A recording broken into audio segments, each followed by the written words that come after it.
दोस्तों भारत में हर साल लाखों लोग इसलिए जेल में पड़े रहते हैं क्योंकि उन्हें बेल का मतलब ही नहीं पता है। उन्हें यही नहीं पता कि हम जेल जाएं या तो बेल कैसे लेनी है हमें। वो पूरा पूरा जीवन अपना जेल में काट देते हैं लेकिन उन्हें बेल नहीं मिलती है कभी। आज मैं इस वीडियो में आपको पूरा बेल के बारे में बताऊंगा और मैं ये भी बताऊंगा कि जेल की दीवार जो है वो कानून से लंबी नहीं है। दोस्तों सबसे पहले आपको यह समझना होगा कि अगर आपने कुछ जुर्म करा या कुछ क्राइम करा है तो वो दो भाग में बांट दिया जाता है, या तो नॉन बेलेबल ऑफेंस या फिर वो बेलेबल ऑफेंस। अगर आपने नॉन बेलेबल ऑफेंस कोई करा है जैसे मर्डर या फिर आपने रेप, अगर ऐसा कुछ करा है काम आपने, तो आपको उसमें बेल नहीं मिल सकती है। पुलिस आपको उसमें बेल नहीं देगी, उसमें सीधे जज ही फैसला करता है। जज के हाथ में वो आपको क्या सजा दे, या बेल दे या फिर आपको तुरंत जेल भेजे। दोस्तों अगर आपने कोई बेलेबल ऑफेंस करा है जैसे कि आपने किसी से छोटा मोटा झगड़ा करा है या डिफॉर्मेशन का केस करा है, तो उसमें बेल आपका राइट है, पुलिस ही आपको बेल तुरंत दे सकती है। दोस्तों अक्सर लोग डरते हैं कि उन्हें जेल होने वाली है या फिर पुलिस उन्हें अरेस्ट करने वाली है। उनको लगता है कि उनका पूरा करियर खत्म हो जाएगा, उनकी सारी इज्जत खत्म हो जाएगी, मोहल्ले वाले या फिर आपके आस पड़ोस वाले या फिर आपके जो फैमिली मेंबर्स है वो क्या सोचेंगे। तो एक बात आप हमेशा ध्यान रखिएगा, जब तक आपने कोई क्राइम आपका सिद्ध ना हो जाए, तब तक आपको ये ना पता लग जाए कानून को कि आपने वो मर्डर या फिर आपने कुछ भी एक्सवाइजेड वो क्राइम किया है, तब तक हमारा कानून कहता है, हमारा संविधान कहता है कि तब तक आपको पूरी लिबर्टी दी जाएगी, जब तक आपका कोई कानून सिद्ध ना हो जाए। अगर पुलिस आपको अरेस्ट करती है तो आप एक काम कर सकते हैं, आपको लगे कि पुलिस आपको अरेस्ट करने वाली है तो आप पहले ही जाके एंटीसिपेटरी बेल के लिए अप्लाई कर सकते हैं। एंटीसिपेटरी बेल अगर आपके पास होगी तो पुलिस आपको अरेस्ट नहीं कर सकती, लेकिन आपको पुलिस को हर चीज में कोऑपरेट करना होगा। एंटीसिपेटरी बेल के आपके बहुत सारे ग्राउंड्स होते हैं, जैसे आपको ये शर्त रखी जा सकती है कि आप शहर छोड़ के बाहर नहीं जाएंगे या फिर देश छोड़ के बाहर नहीं जाएंगे या फिर इन्वेस्टिगेशन में कोऑपरेट करेंगे पुलिस को, या फिर अन्य तरीके की बहुत सारी आपके सामने शर्तें रखी जाती हैं। लेकिन अगर आपने एक भी शर्त तोड़ दी तो हो सकता है आपके एंटीसिपेटरी बेल कैंसिल कर दी जाए उसी वक्त। इसलिए मेरा कहना यही होगा कि आप लोग बिल्कुल ना डरें। आपको अगर कुछ क्राइम आपसे गलती से जाने अनजाने में हो भी गया है तो आप उसको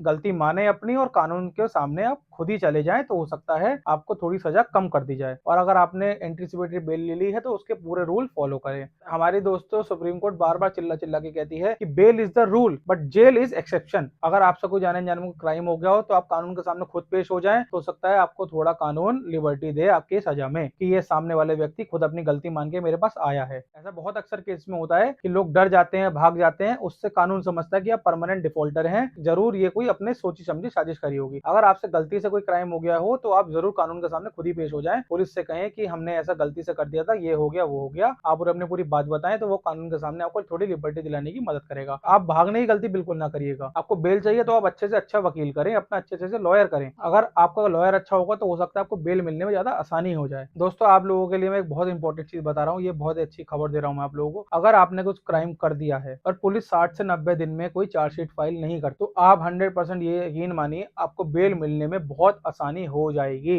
अगर पुलिस ने आपकी चार्जशीट फाइल 90 दिन के अंदर नहीं करी है तो एक बहुत बड़ा प्लस पॉइंट हो जाएगा आपको बेल मिलने में। पुलिस का ये राइट है कि उन्हें चार्जशीट इतने टाइम में फाइल करनी ही पड़ेगी। अगर ऐसा नहीं करते तो ये आपके केस में बहुत मदद कर सकता है आगे जाके। और पुलिस इस चीज में आपको घर वालों को, जैसे आप घर पे नहीं मिलते हैं, आप कहीं अपने जरूरी काम से बाहर गए हुए हैं या फिर बहुत अक्सर ऐसा होता है कि वो घर से लापता हो जाते हैं, तो इस चीज में पुलिस आपके घर वालों को नहीं मार पिटाई कर सकती उनसे। हाँ उनसे जनरल पूछताछ कर सकती है कि मेरा बेटा कहाँ है, या फिर आपने कुछ क्राइम करा है कि आपका बेटा कहीं गया हुआ है, उसका नंबर क्यों बंद है, वो सब नॉर्मल है, वो सब चलता है, क्योंकि अक्सर घर वालों को ही पता होता है कि जिसने क्राइम करा है वो कहाँ है। लेकिन वो आपके घर वालों से मार पिटाई बिल्कुल नहीं कर सकती। आप लोग पता नहीं क्यों जेल में समय काटते रहते हैं, जबकि हमारा कानून चिल्ला चिल्ला के कहता है कि बेल आपका राइट है, आप बेल लीजिए। लेकिन हमारे देश में लाखों लोग ऐसे हैं जो जेल में कई कई सालों से पड़े हैं, उन्हें पता ही नहीं कि बेल के लिए अप्लाई कैसे करना है। बेचारों को पैसे भी नहीं है बेल अप्लाई करने के लिए। अगर किसी पे पैसे नहीं होते बेल अप्लाई करने के लिए तो गवर्नमेंट उन्हें अपना वकील करके देती है। अब ये चीज भी बता सकते हैं उन लोगों को। अगर आपको कोई ऐसा मैटर है जिसमें आपके पास पैसे नहीं है या फिर आप वकील नहीं कर पा रहे हैं तो आप मुझसे निःशुल्क कॉन्टेक्ट कर सकते हैं। मैं आपसे बिल्कुल जनरल फीस लूंगा जो खाली स्टैम्प वगैरह की जाती है। अगर ऐसा कुछ आपको लगे तो आप मुझे नीचे दिए हुए नंबर पे या फिर मेरे ईमेल आईडी पे मुझसे कॉन्टेक्ट कर सकते हैं। मैं आपकी जरूर पूरी सहायता करने की कोशिश करूंगा, या मेरी टीम आपसे कॉन्टेक्ट करेगी 24 घंटे के अंदर अंदर। अगर आपको ये वीडियो अच्छी लगी हो तो इसे लाइक करें, शेयर करें, मेरी वीडियो पे कमेंट करें, मेरे चैनल फॉलो करें law talks with advocate Priyansh. Thank you दोस्तों।